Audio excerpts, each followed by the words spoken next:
Au nom du Père et du Fils et du Saint-Esprit, Amen. Viens, Esprit Créateur, visite les âmes de tes fidèles, emplis de la grâce d'en haut les cœurs que tu as créés. Évangile de Jésus-Christ selon saint Luc, chapitre 2, versets 36 à 40. En ce temps-là, quand les parents de Jésus vinrent le présenter au temple, il y avait aussi une femme, prophète, Anne, fille de Phanuel, de la tribu d'Azer. Elle était très avancée en âge. Après 7 ans de mariage, demeurée veuve, elle était arrivée à l'âge de 84 ans. Elle ne s'éloignait pas du temple, servant Dieu jour et nuit dans le jeûne et la prière. Survenant à cette heure même, elle proclamait les louanges de Dieu et parlait de l'enfant à tous ceux qui entendaient la délivrance de Jérusalem.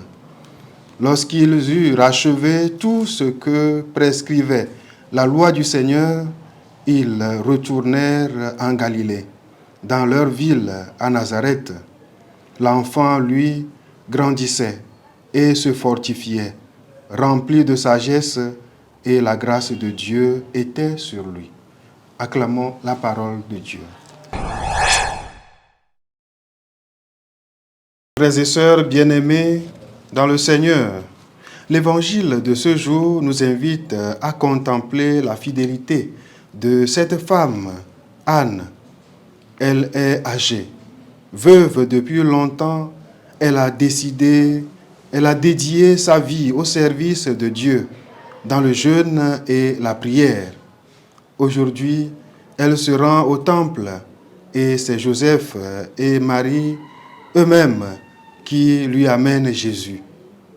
Laissons-nous toucher par la fidélité et la délicatesse de Dieu qui vient à sa rencontre. La meilleure chose dans la longue vie de cette femme veuve depuis son jeune âge, se produit à la fin de sa vie. Rencontrer la Sainte Famille et voir le Sauveur du monde. À 84 ans, elle est devenue apôtre du Christ et parle de la venue du Rédempteur à tous ceux et celles qui attendaient la rédemption d'Israël. Les nombreuses années ne sont pas un obstacle pour recevoir l'appel de Dieu et remplir notre mission dans ce monde. Ouvrons notre cœur au Seigneur qui nous appelle chaque jour, à chaque moment de notre vie. Que le Saint-Esprit nous fortifie dans nos épreuves et illumine nos pensées par sa sagesse, afin que nous puissions profiter des grâces abondantes que nous recevons du Seigneur.